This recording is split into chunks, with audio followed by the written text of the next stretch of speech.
Good morning, students. In today's lecture, computer architecture, we are going to discuss, take a new chapter. We are finished with the chapter number 3. Now we'll start with chapter number 4. Input, output, organization. Right? So today we are going to discuss about input, output, organization. See, any application of a processor based on systems requires transfer of data from external circuitry to the processor and processor to the external circuitry. You know that if any application is of a processor based on systems, we need to require the data from external circuitry to the processor and processor to the external circuitry. Right? So the use can be given. User can give the information to the processor using input output device, and what else it can do? And it can also check the result or output information from processor with the help of output device. So you can say that the transfer of data between input and the processor and the output device is called input-output data transfer or input-output data transfer. I/O transfer. You can also call it I/O transfer. So let's write it. So the transfer of data, the transfer of the data between input and processor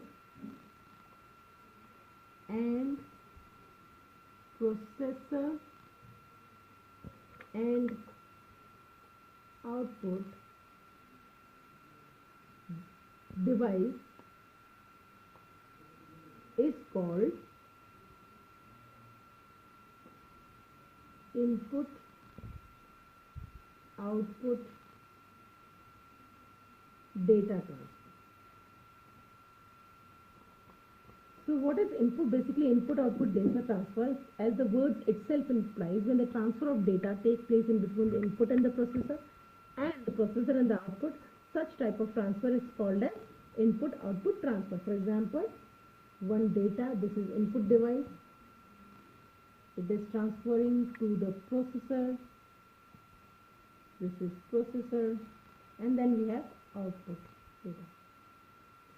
So what exactly the input output data transfer? Input output, you can say input and output data transfer. So how you can actually define the input output data transfer? It is a transfer of data between input and processor and output. So this is termed as input output data transfer. This is clear? Okay. Now see, the transfer of data between the input and the processor and the output we have already understand. Now the data transfer is done with the help of input output ports. How this data is being transferred from input device to the processor and from processor device to the output? It takes place, or the transfer takes place with the help of input output ports. So we have different types of ports with the help of which we can transfer the data from input to the processor and from processor to the output, and such ports are known as input output ports. So how you are going to define this point? The data transfer is done with the help of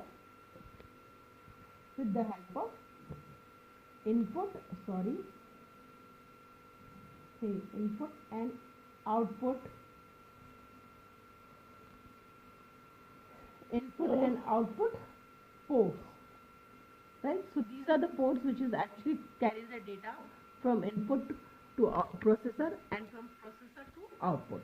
Now what are those ports? We are going to discuss it now. What are the various types of port that is actually used for this purpose? See, the input port is used, then we have input port. The input port is used to read data from input devices. So how you going to define the input port? Input port is nothing but it is used to read the data from input devices. What is the use of input port? It is used to read the data from input devices. That is termed as input port, right?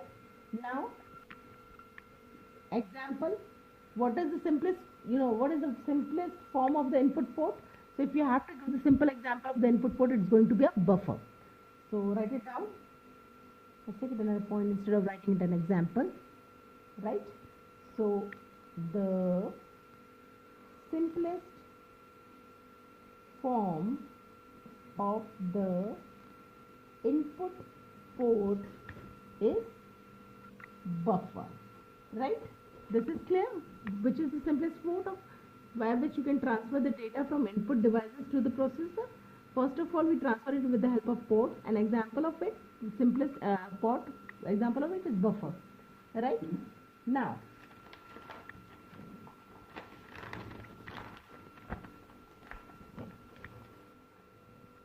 the input port is connected to the processor, is connected to the processor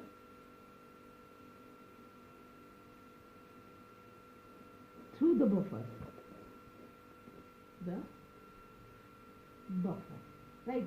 And the input, how exactly, what is the architecture? The input port is tri-state buffer, and its output is available only when enable signal is active. So what type of input port buffer is buffer? It is a tri-state buffer. So we can say this input port here IP shows the input, right? So the IP, that is input port, the input port is tri-state buffer. What type of buffer it is? Tri-state buffer, and its output, OP stands for output, is available. You can get only output when we enable the signal is active, right? Whenever we enable that the signal is active, then only we are going to get the output from it, right? The enable signal, now the enable signal is activated. How it is activated? It is activated by processor to read data from the input device, right? So what we have understood in this, first of all, the first point that we have understood in our lecture is that the transfer of data between the input and the processor and the output device is termed as input-output data transfer. And for transferring the data, we can transfer the data from input to the processor and from processor to the output with the help of ports. So we are having input port and output port. Now what is input port? Input port is used to read the data from the input devices, and which is the simplest form of it? Buffer can be defined as the simplest form of it. And when we are talking about the input port, then input port is basically a three-state buffer. What type of buffer it is? It is a three-state buffer, and it is available. You can get the signals only when the enable signal is active, then only you can receive the data, right? Then only the signal is activated and the processor to read the data from the input device. Until this active device, until the enable signal is not active, we cannot read the data from input device. So in order to read the data from the input device, in case of tri-state buffer, we need to activate or enable the signal. Then only the processor will be able to read the data from input device. Now let's see its input port diagram. See, this is, let's make it, this is a box.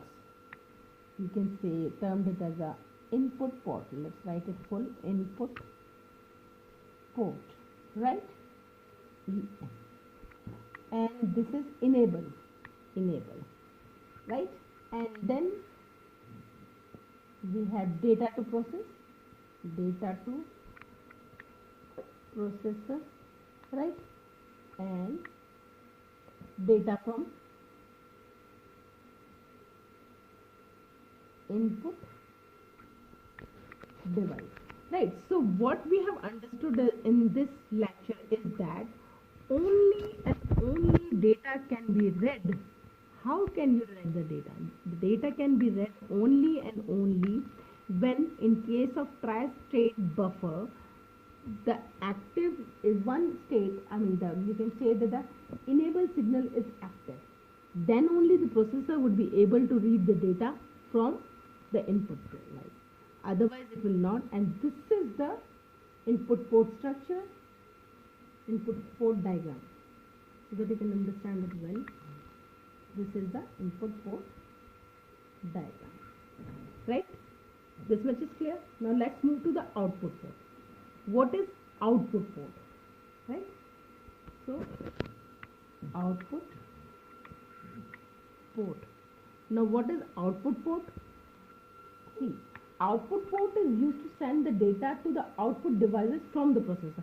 Earlier what we were doing, we were taking the data from the input devices with the help of input port, whereas when we want to get the data from processor to the active device, we required active port, right? This is clear. So you are going to write it, the active port, the output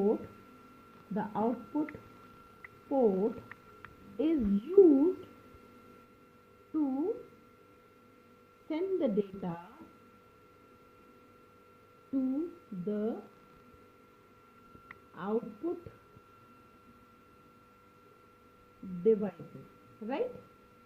And which is the simplest form of output port? It's latch. Whereas in case of input port, what it was buffer, and in case of output port, it is latch, right? So you can write it. The simplest form of output port is latch. And what was the simplest form of input port? It was buffer, right? So the output device is connected to the processor through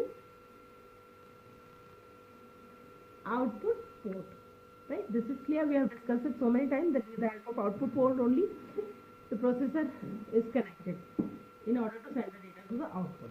Actually, now when the processor wants to send the data to the output device, it puts the data on the data bus and activates the enable input of the latch. Now how it is sent? When the processor is willing or want to send the data, what it do? It put the data on the data bus. It puts the data on the data bus, right? On the data bus, and it is very important to activate the enable input of the latch. As we have enabled the input of